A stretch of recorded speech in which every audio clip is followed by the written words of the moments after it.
तो अब हमारा ट्रिग्नोमेट्री में जो पहले एक्सरसाइज का दूसरा क्वेश्चन है वो ये है कि इन फिगर 8.13, ये जो हमारा फिगर है ये हमें एनसीईआरटी के में ही दे रखा है, उसमें tan p minus cot R की वैल्यू निकालनी है। tan p minus cot R. अब देखो, सबसे पहली बात, p मतलब हो गया ये वाला एंगल और r मतलब हो गया ये वाला एंगल। तो यानी कि हमें सबसे पहले क्या करना है, हमें इस वाले एंगल के लिए tan की वैल्यू निकालनी है और इस वाले एंगल के लिए कॉट की वैल्यू निकालनी है, और फिर उसके बाद उन दोनों को सब्ट्रैक्ट कर देना है क्योंकि हमें tan p minus cot R चाहिए। देखो कैसे करते हैं। किसी भी एंगल के लिए सबसे पहली बात, अगर तुम्हें tan की वैल्यू निकालनी हो तो तुम्हें पता है tan जो होता है वो परपेंडिकुलर अपॉन बेस होता है। ठीक है, अब तुम्हें यहाँ पे जो tan की वैल्यू चाहिए वो एंगल P के लिए चाहिए। तो एंगल P के लिए हमें परपेंडिकुलर अपॉन बेस निकालना है। तो इसके लिए परपेंडिकुलर कौन सा होगा, जैसे कि मैंने पिछले क्वेश्चन में भी समझाया कि इस वाले एंगल के लिए जो परपेंडिकुलर होगा वो इसके सामने वाली साइड यानी कि QR, ये वाला जो साइड है वो होगा परपेंडिकुलर फॉर एंगल P। या ऐसा कह ले कि वो वाली साइड जो इस एंगल से दोनों ही तरफ पे टच ना होती हो। जैसे देख सकते हो ये जो एंगल है, इससे एक तरफ को ये 12 सेंटीमीटर वाली साइड टच हो रही है और एक तरफ को ये 13 सेंटीमीटर वाली साइड टच हो रही है, लेकिन QR टच नहीं हो रहा ना उस एंगल से, उसको हम कहते हैं परपेंडिकुलर। अगर हम एंगल R के लिए बात करेंगे तब R के लिए जो परपेंडिकुलर होगा वो ये वाला साइड होगा, ये 12 सेंटीमीटर वाला साइड, ये परपेंडिकुलर होगा फॉर एंगल R। लेकिन अभी एंगल P के लिए हमारा परपेंडिकुलर ये होगा और बेस होगा हमारा ये 12 सेंटीमीटर वाला। और किसी भी एंगल की हम बात करें, ये 13 सेंटीमीटर वाला हाइपोटेनस, तो वो दोनों के लिए रहेगा क्योंकि हाइपोटेनस एक ही होता है जो सबसे लंबी साइड होती है उस पूरे ट्राइंगल में। समझ गए बात। तो हमें P के लिए, एंगल P के लिए जब हमें tan की वैल्यू चाहिए, परपेंडिकुलर अपॉन बेस चाहिए, तो एंगल P के लिए हमारा जो परपेंडिकुलर है वो QR है। तो परपेंडिकुलर हो जाएगा हमारा QR डिवाइडेड बाय बेस जो है हमारा वो PQ है। ठीक है, अब देखो PQ की तो वैल्यू हमें सीधा सीधा दे रखी है 12 सेंटीमीटर, लेकिन QR की वैल्यू हमें नहीं दे रखी है। और वो इसलिए नहीं दे रखी है क्योंकि हम जानते हैं पाइथागोरस थ्योरम के बारे में।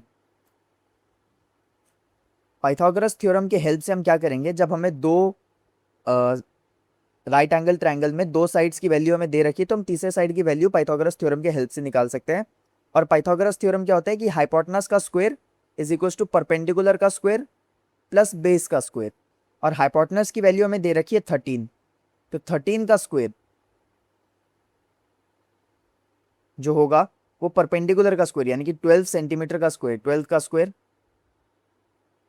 प्लस बेस के स्क्वायर के बराबर होगा। और बेस की वैल्यू हमें दे नहीं रखी है जो कि अब हम यहां से निकाल लेंगे। 13 का स्क्वायर होता है 169, 12 का स्क्वायर होता है 144 प्लस बेस का स्क्वायर। तो 169, 144 को जब हम लेफ्ट हैंड साइड पे ले जाएंगे तो वो माइनस होगा, ये हमारे पास बेस के स्क्वायर की वैल्यू है। जब इसको सब्ट्रैक्ट कर लेंगे हमारे पास, तो हमारे पास आ जाएगा 25। तो अगर बेस का स्क्वायर 25 है यानी कि बेस की वैल्यू हमारे पास 5 सेंटीमीटर आ जाएगी। तो यानी कि QR की जो वैल्यू है हमारे पास वो आ जाएगी हमारे पास 5 सेंटीमीटर, जो कि हमने पाइथागोरस थ्योरम के हेल्प से निकाल लिया। तो अब QR बाई PQ, QR का मतलब हो गया 5 सेंटीमीटर्स और PQ का मतलब हो गया 12 सेंटीमीटर्स। तो ये वैल्यू है हमारे tan P की। tan P की वैल्यू क्या आ गई हमारे पास 5/12। और अब हमें cot R की वैल्यू निकालनी है, यानी कि इस वाले एंगल के लिए cot की वैल्यू। cot क्या होता है, वो tan का उल्टा ही होता है। जैसे tan परपेंडिकुलर अपॉन बेस है तो cot बेस अपॉन परपेंडिकुलर होता है। तो अब हमें एंगल R के लिए बेस कौन सा होगा, हमारे लिए एंगल R का बेस होगा QR। ठीक है, तो QR डिवाइडेड बाय परपेंडिकुलर होगा इस एंगल के सामने वाली साइड यानी कि ये PQ। तो QR की वैल्यू तो हमें पता है 5 है और PQ की वैल्यू भी हमें पता है 12 है। तो यानी कि हमारे पास tan P और cot R दोनों की वैल्यू सेम आ गई 5/12 और 5/12। लेकिन काम अभी खत्म नहीं हुआ है क्योंकि हमसे क्वेश्चन में एक्चुअली में tan P minus cot R की वैल्यू पूछी थी। तो tan P minus cot R कितना होगा बता सकते हो। tan P और cot R दोनों की वैल्यू तो सेम है ना, 5/12 और 5/12, दोनों को सब्ट्रैक्ट करोगे तो 0 तुम्हारे पास आंसर में आ जाएगा। आसान सा क्वेश्चन था। अगले क्वेश्चन की तरफ चलते हैं। तो भाई अब हम आ गए हैं तुम्हारे क्लास 10th मैथ्स के ट्रिग्नोमेट्री चैप्टर के पहले एक्सरसाइज के तीसरे क्वेश्चन पे। क्या बोला है हमसे तीसरे क्वेश्चन में, हमसे बोला है कि if sine A is equal to 3/4, यानी कि अगर साइन ए की वैल्यू 3/4 है तो कॉस ए और टैन ए की वैल्यूज क्या होंगी। देखो फिर से आसान सा क्वेश्चन है, घबराना नहीं, बहुत प्यारा सा क्वेश्चन है। साइन ए की वैल्यू अगर 3/4 है, साइन ए की वैल्यू 3/4 है, यानी कि साइन हमें पता है क्या होता है, परपेंडिकुलर अपॉन हाइपोटेनस होता है। तो परपेंडिकुलर अपॉन हाइपोटेनस की वैल्यू अगर 3/4 है, तो फिर कॉस ए क्या होता है, कॉस ए होता है बेस अपॉन हाइपोटेनस, और टैन ए क्या होता है, परपेंडिकुलर अपॉन बेस। तो बस इन दोनों की ही तो वैल्यूज निकालनी है। तो हमें यहां से हम कंपैरिजन करके कह सकते हैं कि हमारा जो परपेंडिकुलर है वो 3 है और हाइपोटेनस जो है वो 4 है। लेकिन क्योंकि ये रेशियो में है तो इसलिए हमें इसके साथ एक x लगाना पड़ेगा। क्या तुम ये रेशियो का खेल जानते हो कि मतलब परपेंडिकुलर 3 है और हाइपोटेनस 4 है, ऐसा हम सीधा नहीं कह सकते, क्योंकि ये होना भी तो पॉसिबल है ना कि परपेंडिकुलर 9 हो और हाइपोटेनस 12 हो, तो इनका भी तो रेशियो फिर एंड में कट के 3/4 ही आएगा। तो इसलिए हम सीधा सीधा ये नहीं कह सकते कि परपेंडिकुलर 3 ही है और हाइपोटेनस 4 ही है, क्योंकि ये भी तो हो सकता है कि परपेंडिकुलर 6 सेंटीमीटर हो और हाइपोटेनस 8 सेंटीमीटर हो। इसका भी तो जब तुम रेशियो लोगे तो 3/4 ही आएगा।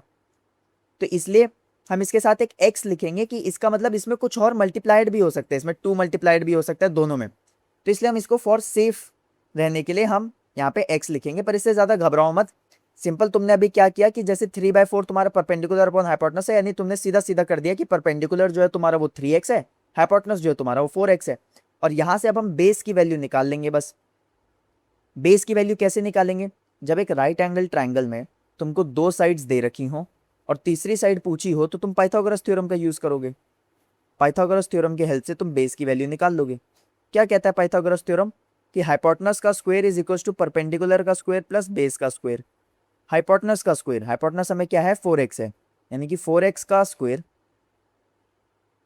प्लस परपेंडिकुलर का स्क्वायर यानी कि 3x, 3x का square is equals to base का स्क्वायर, जो कि हमें नहीं पता है।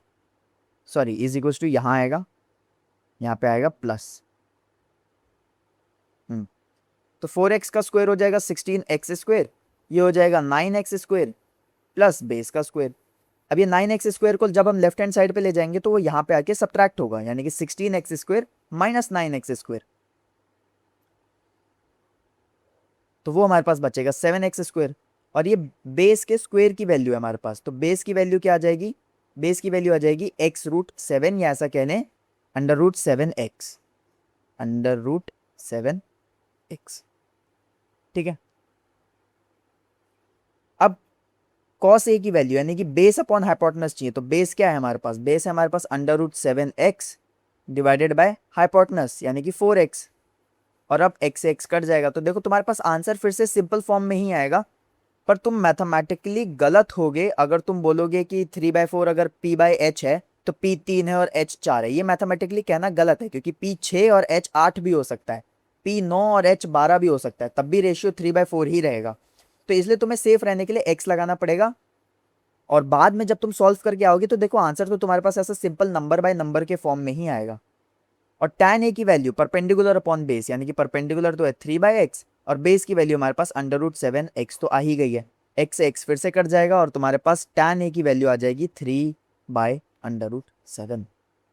ठीक है, बस यही आसान सा एक क्वेश्चन था। आगे बढ़ते अपने अगले क्वेश्चन की तरफ।